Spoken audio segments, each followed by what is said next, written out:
জালিম কোন শাসককে আর ক্ষমতা আসতে দেব না। ডক্টর ইউনূস যে কেমনে আসলো, আল্লাহর মেহেরবানি, আলহামদুলিল্লাহ। গোটা পৃথিবীর সবচাইতে বড় একটা গণতান্ত্রিক রাষ্ট্র আমার দেশের পাশে, সবচাইতে বড় গণতান্ত্রিক রাষ্ট্র ভারত। দিল্লির ছায়া নিয়ে ক্ষমতার মসনদে বসেছিলেন, সেই জায়গায় ডক্টর মোহাম্মদ ইউনূস সেই বিপদে আসছেন। আমার বিপদে পড়লে কোন দোয়া কই? কোন দোয়া বলেন তো, কোন দোয়া? আমার দেশের এখন সরকার প্রধানের নামও কি? ইউনূস। বিপদে পড়লেও, বিপদে আসছে ওকে, ইউনূস। আল্লাহ একদম জায়গা মতো পাঠায় দিছে।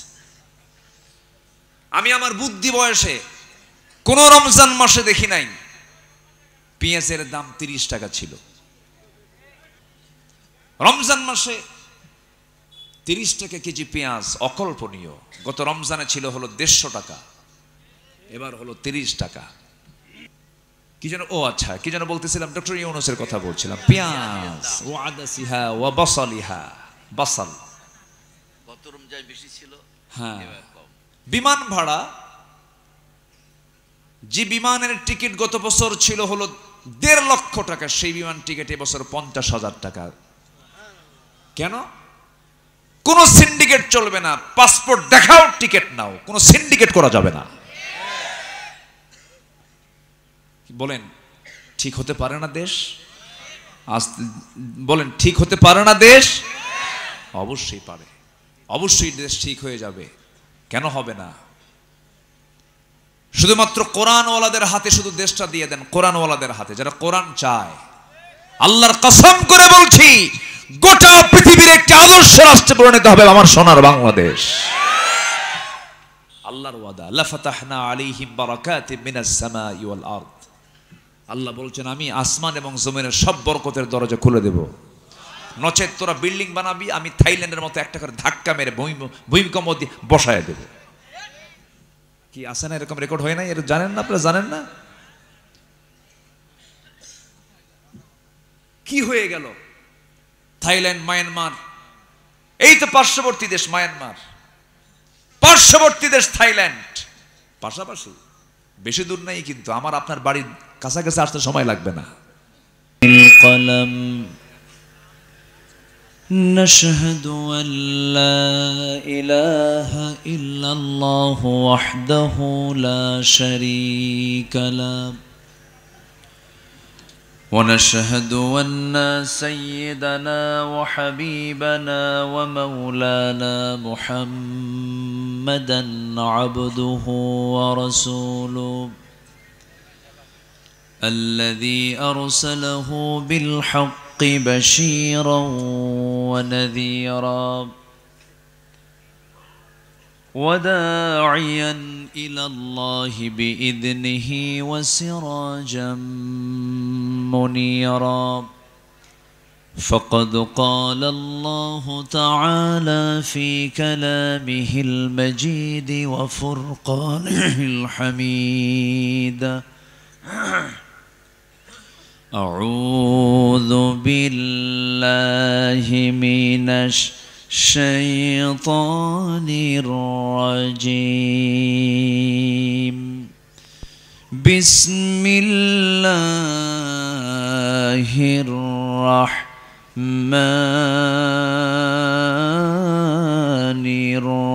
الرحيم سبح لله ما في السماوات وما في الأرض وهو العزيز الحكيم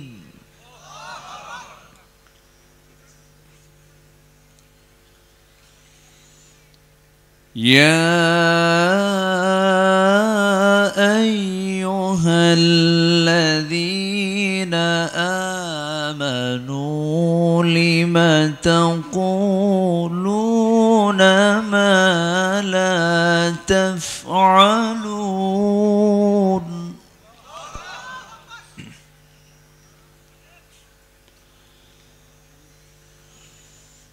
كبر مقتا عند الله أن تقولوا ما لا تفعلون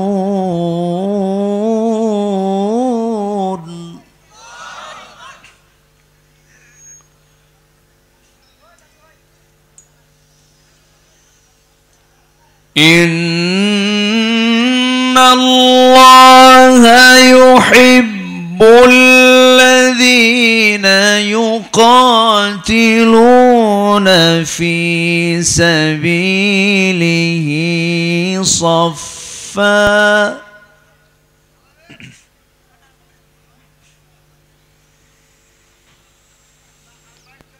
في سبيله صفا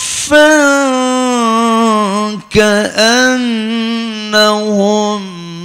بنيان مرصوص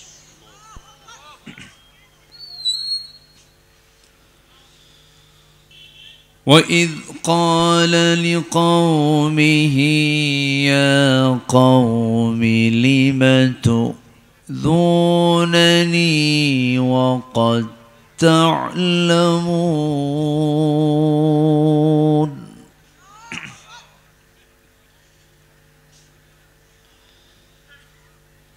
وقد تعلمون أني رسول الله إليكم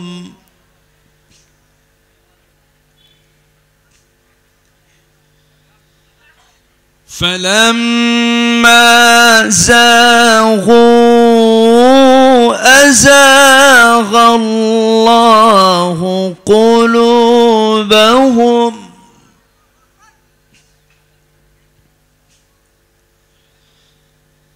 والله لا يهدي القوم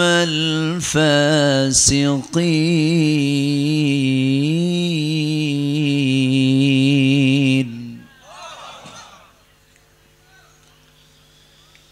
الله أكبر بسم الله الرحمن الرحيم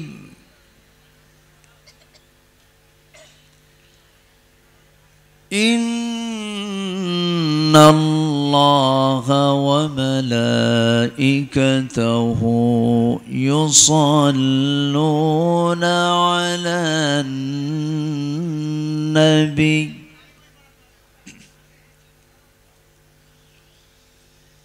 يا أيها الذين آمنوا صلوا عليه وسلموا تسليما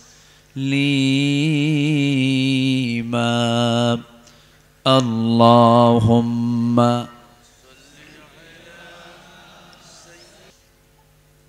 আমি কোরআনের সুর মাঝে শুনেছি সে নাম আজানের সুর মাঝে শুনেছি সে নাম ও নাম শুনেছি আমি আমার হৃদয় হে রাসূল নবীজি তোমায়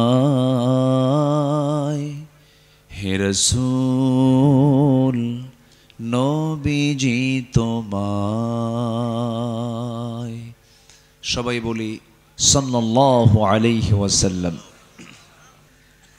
জান্নাতের টুকরায় যে মনিব আমাকে আপনাকে আসার বসার তৌফিক দিলেন সেই মহান জাল্লা শানুহুর দরবারে আমরা সবাই লাখ কোটি শুকর আদায় করি মুহাব্বাতান জোরালো কণ্ঠে বলে উঠছি আলহামদুলিল্লাহ চিৎকার মেরে বলছি আল্লাহুম্মা ইন্নী আসআলুকা আল হুদা ওয়াত তুকা ওয়াল আফাফা ওয়াল গিনা সবাই বলি আল্লাহুম্মা আইন্নি আলা যিকরিকা ওয়া শুকরিকা ওয়া হুসনি ইবাদাতিকা। আমরা আল্লাহ তাআলার শুকর আদায় করে নিলাম। সম্মানিত হাজিরিন, আমি আলোচনার সূচনায় মহান রব্বে করিমের পক্ষ থেকে নাজিল হওয়া আসমানি কিতাব মুকাম্মিলে নিজামে হায়া, complete and balanced code of life, আল কোরআন আল মজিদের গুরুত্বপূর্ণ একটি সূরা সূরাতুস সফ থেকে আমি প্রথম দিকের কয়েকটা আয়াতে কারিম আমি তেলাওয়াত করেছি। আয়াতগুলোকে সামনে রেখে কিছু কথা বলতে চাই। মহান রব্বে করিম, মহান রব্বুল আলামিন যেন আমার মুখ থেকে সেই কথাগুলো বের করে দেন যে কথাগুলো মুসলিম উম্মার জন্য এই মুহূর্তে দারুণ প্রয়োজন। সম্মানিত হাজিরিন, সে 800 কোটি জনগোষ্ঠীর ভিতর থেকে 1 থেকে 1.25 কোটি ইহুদির বসবাস, যা আজ থেকে 4000 বছর আগে এদের সংখ্যা ছিল হলো 40 লক্ষ। সাইয়েদনা মূসা আলাইহিস সালাতু ওয়াস সালামের সময় এই জনগোষ্ঠীর সংখ্যা ছিল হলো 40 লাখ। আজকে সেটা 1,25,00,000 রূপ নিয়েছে। এদের সংখ্যা বাড়ে না, এরা অভিশপ্ত, এদের উপর আল্লাহর কোনো রহমত ছিল না। ওয়ায়াকতুলুনা আন-নাবিয়্যিনা বিগাইরি হক, অনেক নবীকে পর্যন্ত তারা হত্যা করেছে, শহীদ করে দিয়েছে। আমার নবীর খাবারের ভিতরে বিষ মিশ্রণ করেছে। আমার নবীকে হত্যার জন্য তারা আমরণ চেষ্টা করেছে। সেই ইহুদি, এই চরম মালউন অভিশপ্ত ইহুদি 1947 থেকে নিয়ে 2025 সাল পর্যন্ত আমার অসংখ্য ফিলিস্তিনি ভাইদের রক্ত নিয়ে খেলাধুলা করছে। অনেক জীবন চলে যাচ্ছে এখন পর্যন্ত। আমরা প্রথমেই ওই সমস্ত ভাইদের জন্য দোয়া করি, বোনদের জন্য দোয়া করি, যারা রক্তাক্ত হয়ে দেশকে স্বাধীন করার জন্য, জুলুম মুক্ত করার জন্য যারা শাহাদত বরণ করেছেন, আল্লাহ তুমি তাদের শাহাদতকে কবুল করে নাও। জোরে বলি আল্লাহুম্মা আমিন। আরো জোরে বলি আল্লাহুম্মা আমিন। সম্মানিত ভাইয়েরা, সম্মানিত বন্ধুগণ, আজকে মুসলিম জনগোষ্ঠীর একটা বিশাল অংশ, মোট জনগোষ্ঠীর একটা বিশাল অংশ মুসলমান। 56টি মুসলিম জনপদ, 56টি মুসলিম রাষ্ট্র, 180 থেকে 200 কোটি মুসলমান পৃথিবীতে। শুধু যদি মুসলমানরা বেশি না, প্রত্যেকটা মুসলমান করে যদি একটা মুখ থেকে যদি থুতু নিক্ষেপ করত, সমস্ত ইহুদির বাচ্চারা সব ভেসে দূর হয়ে যেত। কিন্তু মুসলমান কি এক? বলেন এক? আমার দেশেও কি এক?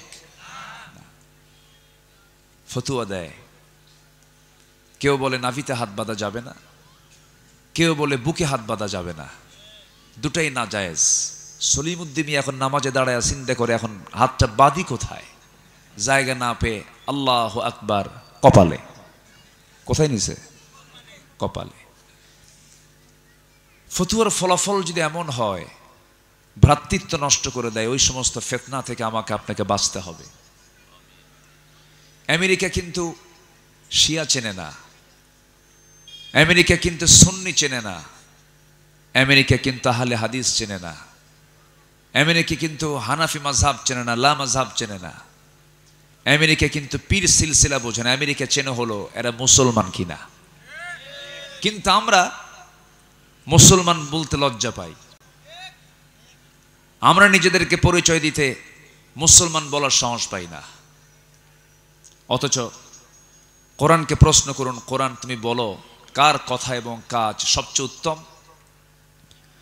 আল্লাহ রাব্বুল আলামিন বলেন, ومن أحسن قولا ممن دعا إلى الله وعمل صالحا وقال إنني من المسلمين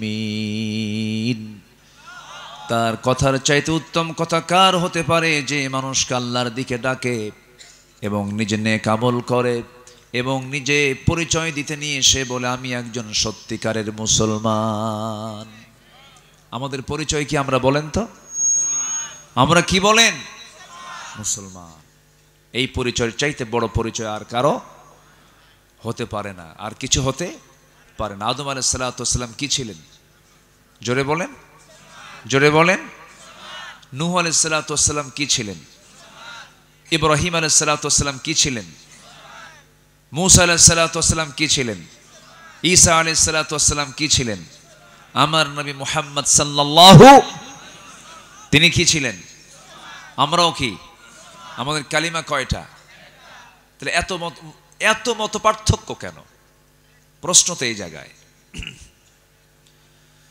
আল্লাহ রাব্বুল আলামিন বলেন ألم تر كيف ضرب الله مثلا كلمة طيبة كشجرة طيبة أصابت وفرعها في السماء كلمة طيبة হলো একটি মজবুত বৃক্ষের মতো যার শিকড়গুলো অনেক সুদূর পর্যন্ত বিস্তৃত এবং তার ডালপালা সুদূর আকাশ পর্যন্ত বিস্তৃত। আমার বন্ধুগণ, সেই কালিমার ঝান্ডার তলে যদি আমরা সবাই যদি অটুট বন্ধনে, ভ্রাতৃত্বের বন্ধনে যদি আবদ্ধ হতে পারতাম, যাদের মধ্যে ঐক্য থাকবে, তাকওয়া থাকবে, সাহায্য কার আসবে? আসতে বলবেন না, সাহায্য কার আসবে? আল্লাহ রাব্বুল আলামিন নিজেই ওয়াদা করছেন, وعد الله الذين آمنوا منكم وعملوا الصالحات ليستخلفنهم في الأرض আল্লাহ ওয়াদা করছেন যারা ঈমান আনবে এবং নেক আমল করবে, আমি আল্লাহ নিজে ওয়াদা করলাম আমি তাদের হাতে অবশ্যই খেলাফতি দিয়ে দেব। জোরে বলি সুবহানাল্লাহ। সম্মানিত ভাইয়েরা, কিন্তু আমলে ইমানি চেতনায় মুসলমান কি সবল না দুর্বল? এই দেশের মানুষ বেশি নামাজ পড়ে না বেশি বিড়ি খায়? ভালো করে খান। বেশি নামাজ পড়ে না বেশি বিড়ি খায়? হ্যাঁ, বিড়ি খাওয়ার দোয়া কর। দোয়া আছে? যে কাজের দোয়াই নাই সেই কাজে আমরা ব্যস্ত।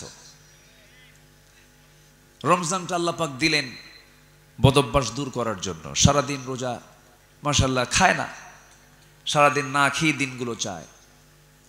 ইফতার করা মাত্রই চাচার মাথায় কোন যেন একটা প্যাঁচ মারে। হ্যাঁ, চাচা আর মাথা ঠিক করতে পারে না।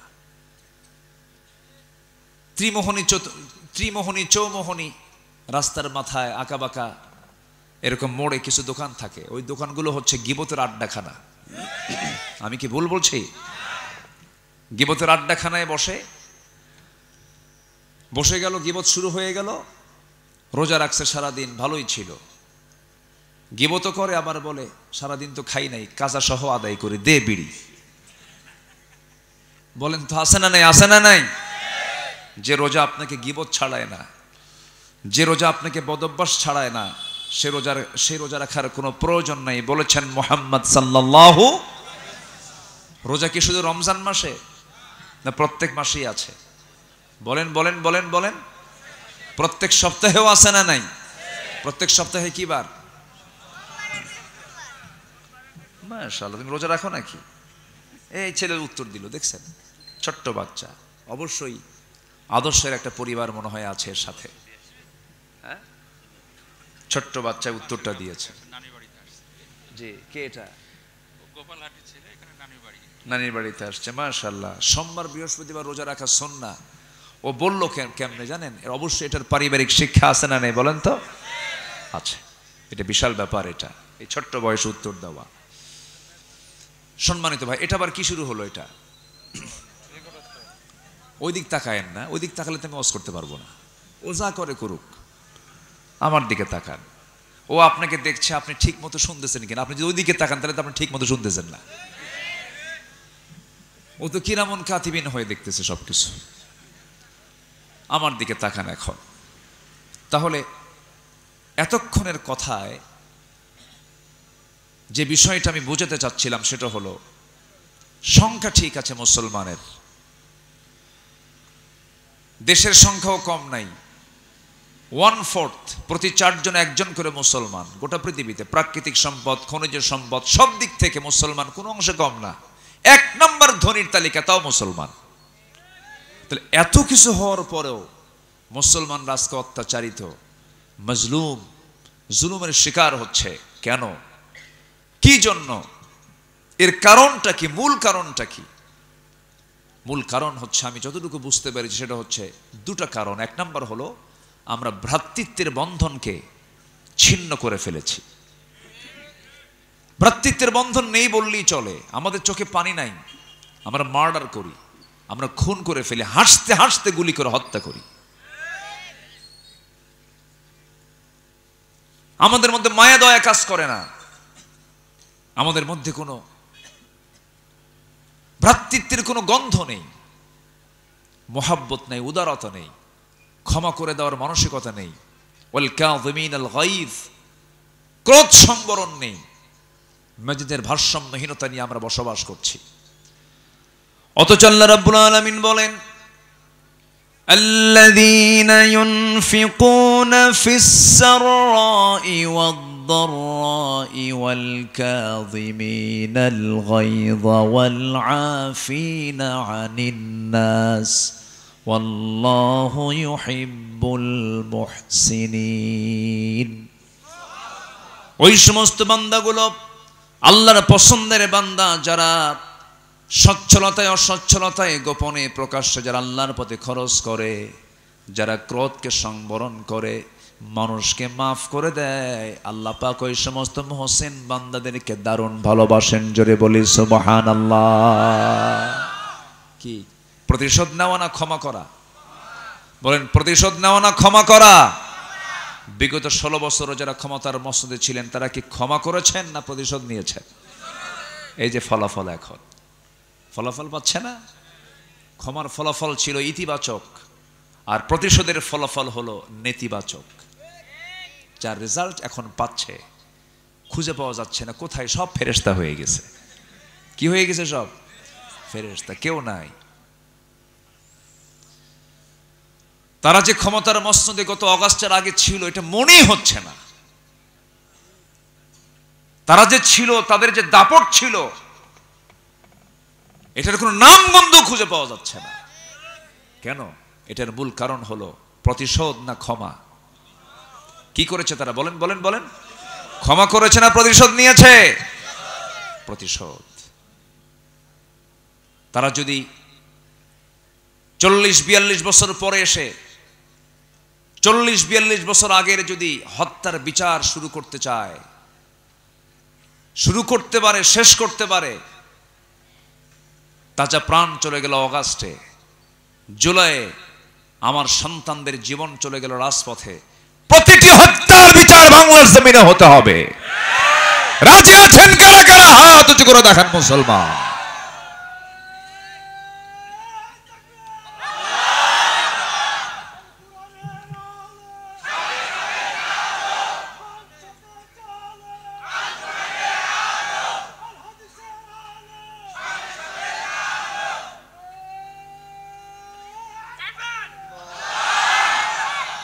আল্লাহ কবুল করুন। জোরে বলি আমিন।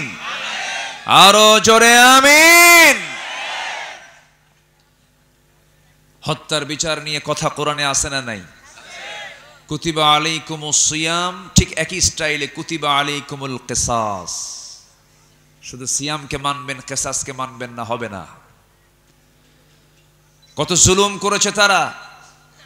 আমার আপনার টাকায় 16 বছরে গড়ে উঠেছে কয়েক হাজার কোটি টাকার মূর্তি। কারো বাবার টাকা নয় এগুলো। 6 অগাস্টে ভেঙ্গে চুরমার। ডক্টর মোহাম্মদ ইউনূসকে বলা হলো এই ব্যাপারে আপনার প্রতিক্রিয়া কি? মূর্তিগুলো যে ভাঙতেছে, উনি মুস্কি হাসি মেরে বললেন, এটা আমারে কন কেন, যার মূর্তি ভাঙে তার বেটিরে কন।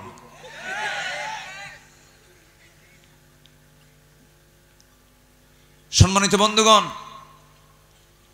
আমার আপনার টাকার অপচয় করা হয়েছে। এই দেশে কোনো কিছুর অভাব নাই। দেশকে ভালোবাসে কারা? জাতির কাছে এখন অস্পষ্ট না সুস্পষ্ট? এই 16-17 বছরে তারা যদি দেশকে ভালোবাসতো, দুর্নীতি করেছে, তাও দেশের টাকা দেশেই রাখতো। দেশের টাকা যারা বাইরে পাচার করে তাদের মধ্যে ন্যূনতম মিনিমাম দেশপ্রেমটা নাই। সব পাচার করেছে। করবে না কেন? সংসার তো এই দেশে না, সংসার হলো ইউরোপে আর আমেরিকায়। আসতে কোন কেন? বিয়াই বাড়ি, শ্বশুর বাড়ি সব তো আমেরিকার, ইউরোপ। দেশে আর কোনো বৌমা খুঁজে পায় নাই, বোঝেন নাই? সব চলে গেছে ওই জায়গায়। আচ্ছা, স্বামী যদি মুসলমান হয় আর বউ যদি খ্রিস্টান হয়, বাচ্চার পরিচয় কি বলেন? বলেন। গাধা আর ঘোড়ার মিলনে যে বাচ্চাটা হয়, এটার নাম হলো খচ্চর। খচ্চরদের কোন নেতৃত্বে বাংলার জমিনে আমরা বাস্তবায়ন হতে দেব না কোনোদিন, ঠিক কিনা? শাহজালালের বাংলাদেশ এটা, শাহ মাকদুমের বাংলাদেশ, খানজাহানের বাংলাদেশ, শাহ সুলতানের বাংলাদেশ। এই বাংলাদেশে পশ্চিমারা ধ্বজাধরি নাস্তিক মুরতাদদের কোন নেতৃত্ব কর্তৃত্ব বাংলার জমিনে আর ফেরত আসবে না। আগামীর দেশ হবে কোরআনের বাংলাদেশ। আগামীর দেশ আমরা দেখতে চাই ইসলামের বাংলাদেশ। কেউ চালিয়েছে 16 বছর, কেউ চালিয়েছে 25 বছর, কেউ চালিয়েছে 9 বছর, কেয়ারটেকার গভর্নমেন্টে কয়েক বছর। সব দেখা শেষ। আমরা আগামীতে দেখতে চাই ওহির বাংলাদেশ, কোরআনের বাংলাদেশ। আগামীর সরকার দেখতে চাই আমরা নামাজের সরকার। রাজি আছেন কারা কারা? হাত উঁচু করে আবারও দেখান মুসলমান।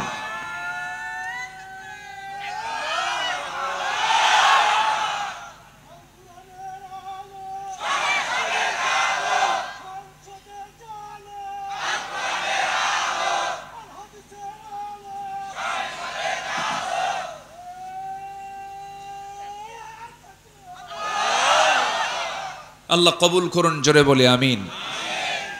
আলোচনা চালাবো, কোনো সমস্যা নাই তো? এতদিন তো আমাদেরকে কথা বলতে দেয়নি। 16 বছরও তারা ক্ষমতায় ছিল। ফেরাউন বেঁচে ছিল 1600 বছর, এ ছিল 16 বছর। সংখ্যার যে মিল হলো কেমনে বুঝলাম না। ও ছিল হলো মূল ফেরাউন, আর এটা হলো মিনি ওরফে লেডিস ফেরাউন। অনেক কিছুই করেছে, নরহত্যা করেছে, মানুষ হত্যা করেছে, গুম করেছে, খুন করেছে, আয়না ঘর বানিয়েছে, অনেক কিছু করেছে। সম্মানিত ভাইয়েরা, আমরা সুন্দর একটা বাংলাদেশ দেখতে চাই। দেখতে চাই না ইনশাআল্লাহ? আমরা কি নতুন বোতলে পুরাতন মদ দেখতে চাই? চাঁদাবাজি কি আর দেখতে চাই? চাঁদাবাজি এখনো আছে না নাই? করে কারা? যারা করে তারা নির্দিষ্ট কোনো দলের লোক হতে পারে না, ঠিক কিনা? অবশ্যই তারা এই দেশের শত্রু। সম্মানিত ভাইয়েরা, অনেক কথা আছে, আস্তে আস্তে করে বলবো। এতক্ষণের বক্তব্যে আমি যে মূল ইঙ্গিতটা দিতে চাচ্ছিলাম সেটা হলো, দুটো ক্রাইসিস আমাদের আছে। একটা হলো ভ্রাতৃত্ব নেই। ভ্রাতৃত্ব তৈরি করার দরকার আছে না নাই বলেন তো? আচ্ছা, কেমন ভ্রাতৃত্ব হবে? সূরা সফের শুরুতে আল্লাহ রাব্বুল আলামিন সুন্দর করে বলছেন। আসেন আমরা মূল আয়াতের দিকে আস্তে আস্তে চলে যাচ্ছি। আল্লাহ রাব্বুল আলামিন বলেন, সাব্বাহা লিল্লাহি মা ফিস সামাওয়াতি ওয়া মা ফিল আরদি ওয়া হুয়াল আজিজুল হাকীম। ইয়া আইয়ুহাল্লাযীনা আমানু লিমা তাকুলুনা মা লা তাফআলুন কাবুরা মাকতান ইনদাল্লাহ আন তাকুলু ما لا تفعلون إن الله يحب الذين يقاتلون في سبيله صفا كأنهم بنيان مرصوص জোরে বলুন আল্লাহু আকবার। এই পৃথিবীতে যত প্রাণীকুল আছে, আসমান জমিনের মধ্যে যা কিছু আছে, সমস্ত কিছু সব তাসবিহ প্রকাশ করছে, পবিত্রতা ঘোষণা করছে একমাত্র কার? আসতে বলবেন না কার? এই যে ছোট ছোট পোকা আমার চোখের সামনে দিয়ে ঘুরছে, ছোট্ট পোকা মাছি, এই যে ছোট্ট ছোট্ট প্রাণীগুলো যে ঘোরাফেরা করছে, তারা যে ঘোরে, তাদের মুখে কার জিকির থাকে বলেন? আসতে বলবেন না কার জিকির থাকে? প্রত্যেকটা প্রাণীকুল, প্রত্যেকটা সৃষ্টিকুল, তাদের মুখের ভাষা হলো আল্লাহর জিকির। আল্লাহ রাব্বুল আলামিন সুন্দর করে বুঝাই দিচ্ছেন বান্দাকে, ওয়ালাকিন লা তাফকাহুনা তাসবিহাহুম, তাদের ভাষা তোমরা বোঝো না, তাদের জিকির তোমরা বোঝো না। প্রত্যেকটি সৃষ্টির মুখে আল্লাহর জিকিরটা থেকে যায়, তবে শুধু বান্দার মুখে, কিছু কিছু বান্দার মুখে থাকে না।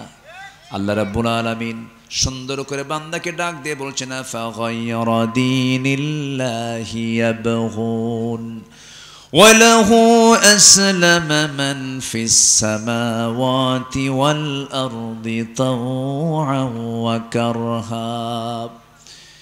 আসমান এবং জমিনের ভিতরে যত সৃষ্টি আছে সব আল্লাহর সামনে তারা আত্মসমর্পণ করছে, সারেন্ডার করছে। কিন্তু বান্দার মধ্যে কিছু সমস্যা আছে না নাই বলেন? আসতে বলবেন না আছে না নাই? ইন্নাল ইনসানা লাকাফুর, নিঃসন্দেহে মানুষ হলো অতিশয় অকৃতজ্ঞ। মানুষের মুখে কোন আল্লাহর জিকির থাকে না। কিছু কিছু বান্দা আছে আল্লাহর নাম নিতেও লজ্জা করে। আছে না নাই? আছে না নাই? আছে না নাই? আছে।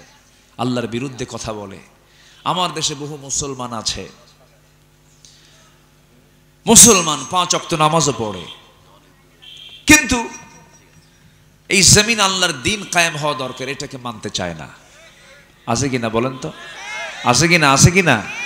এই রোগ কি কম লোকের না বেশি লোকের? মুসলমান নামাজও পড়ে, রোজাও রাখে, কিন্তু আল্লাহর জমিন আল্লাহর দিন কায়েম হোক এটা চায় না। এই রোগ কি কম লোকের না বেশি লোকের? ঠিক আছে, আমি জি আলহামদুলিল্লাহ। সবাই চেনেন তো ওনাকে না? আলহামদুলিল্লাহ, আমরা তার জন্য দোয়া করি। আল্লাহ ভাইজানের সকল খেদমতকে কবুল করুন। জোরে বলি আল্লাহুম্মা আমিন। বসে পড়ুন। আছেন তো না? আপনি চলে যাবেন? না, আমি চলে যাব না। আচ্ছা, আপনি বসেন। মাশাআল্লাহ। এই চেয়ারটা ফাঁকা থাকবে? হ্যাঁ, এটাও পূরণ করেন। জি, বসে পড়েন। সামনের কাতার পূরণ করুন, কাতার সোজা করুন। বসে পড়ুন। জি, আমার দিকে তাকান। এই পৃথিবীর সকল প্রাণীগুলো জিকির করে কার? আসতে বলুন, জিকির করে কার? কোনো সন্দেহ আছে নাকি? সকল প্রাণী আল্লাহর জিকির করছে, কোনো সন্দেহ নাই। আল্লাহু আকবার। আমার আপনার মিস হতে পারে, কিন্তু অন্য কোনো প্রাণীর জিকির করতে কোনো মিস নেই। সকল প্রাণী আল্লাহর জিকির করে। যেখানেই যান না কেন সকল মাখলুকের মুখ থেকে বের হয়ে যায় লা ইলাহা ইল্লাল্লাহ, লা ইলাহা ইল্লাল্লাহ, সুবহানাল্লাহ ওয়ালহামদুলিল্লাহ, লা ইলাহা ইল্লাল্লাহ। আরো জোরে লা ইলাহা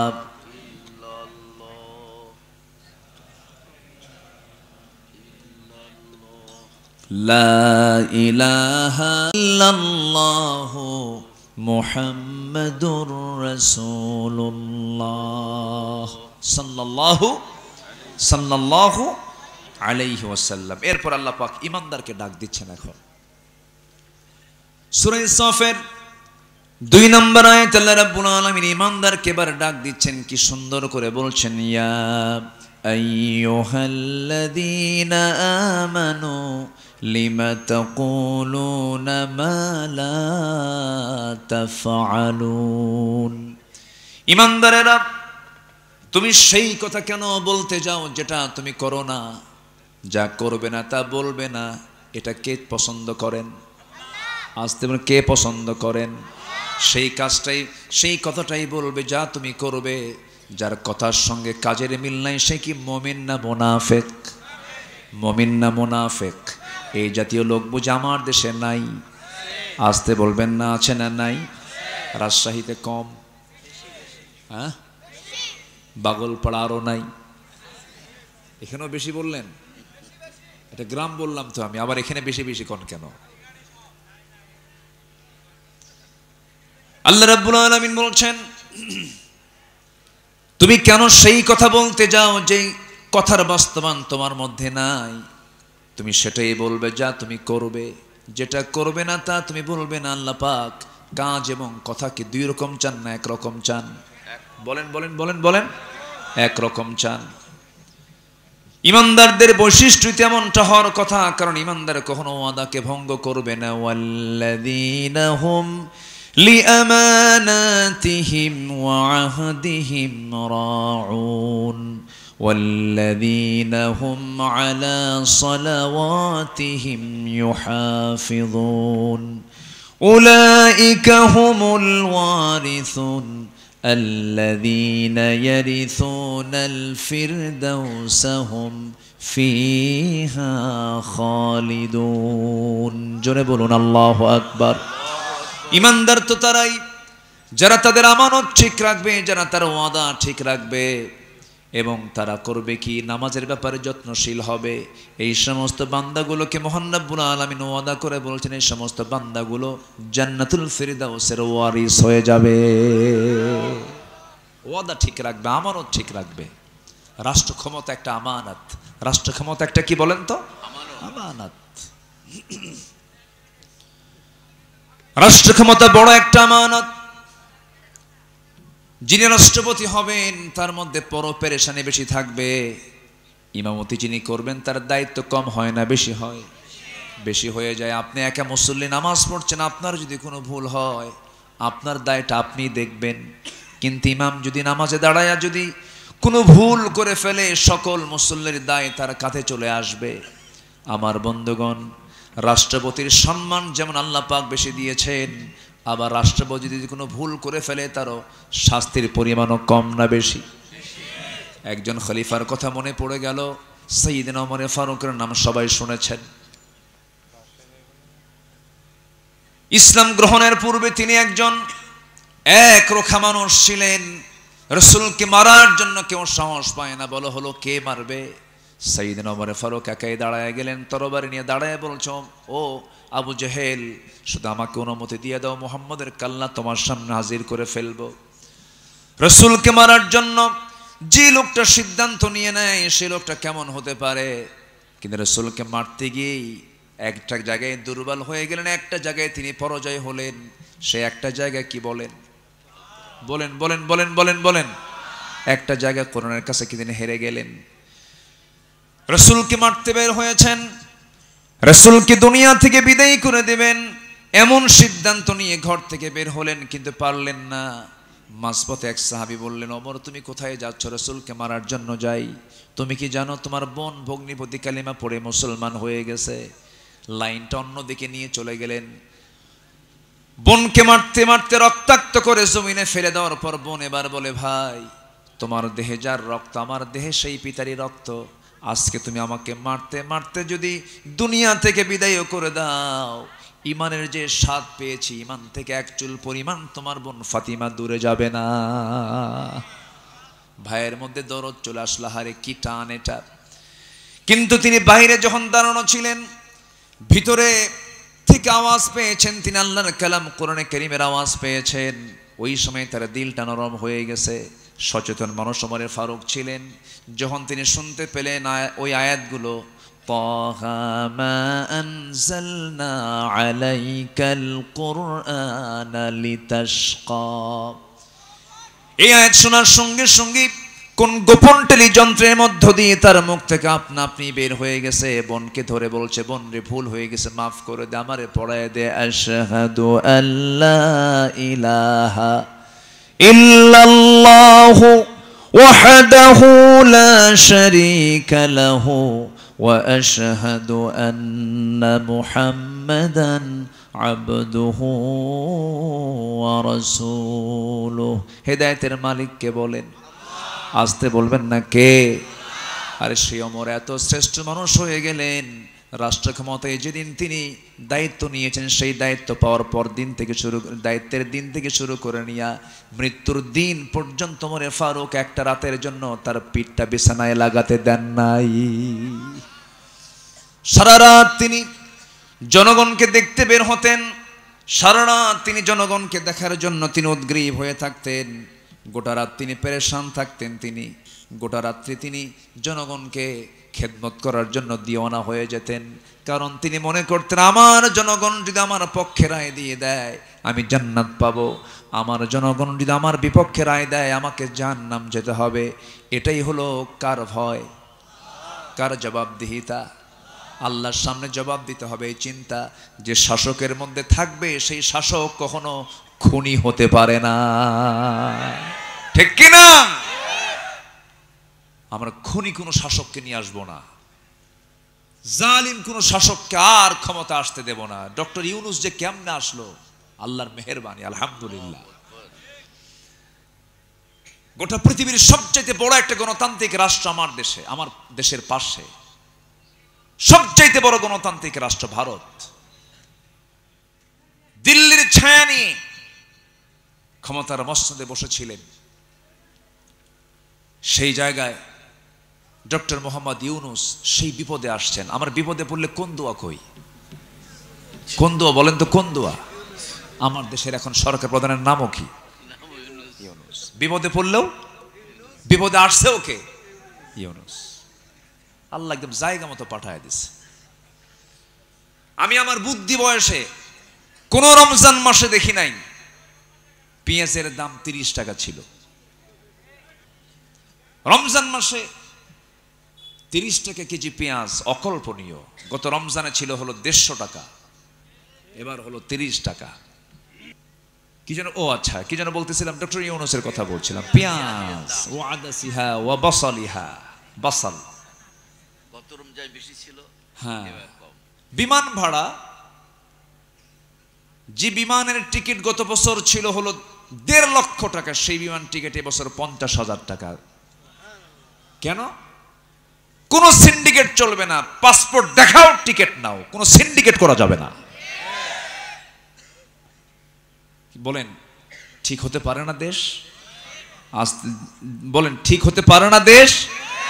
অবশ্যই পারে, অবশ্যই দেশ ঠিক হয়ে যাবে। কেন হবে না? শুধুমাত্র কোরআনওয়ালাদের হাতে শুধু দেশটা দিয়ে দেন, কোরআনওয়ালাদের হাতে, যারা কোরআন চায়। আল্লাহর কসম করে বলছি, গোটা পৃথিবীর একটি আদর্শ রাষ্ট্রে পরিণত হবে আমার সোনার বাংলাদেশ। আল্লাহর ওয়াদা, লাফাতাহনা আলাইহিম বারাকাতিম মিনাস সামাই ওয়াল আরদ। আল্লাহ বলছেন আমি আসমান এবং জমিনের সব বরকতের দরজা খুলে দেব। নচেত তোরা বিল্ডিং বানাবি, আমি থাইল্যান্ডের মতো একটা করে ধাক্কা মেরে ভূমিকম্প দিয়ে বসায় দেব। কি আছে না এরকম রেকর্ড হয় না? এর জানেন না আপনারা? জানেন না কি হয়ে গেল? থাইল্যান্ড, মায়ানমার, এই তো পার্শ্ববর্তী দেশ মায়ানমার, পার্শ্ববর্তী দেশ থাইল্যান্ড, পাশাপাশি, বেশি দূর নাই কিন্তু। আমার আপনার বাড়ির কাছাকাছি আসতে সময় লাগবে না। আল্লাহ একটু ইঙ্গিত দিচ্ছেন, ভালো হ, নাচানাচি করবি, আমিও নাচানাচি করব। কথা বোঝেন নাই?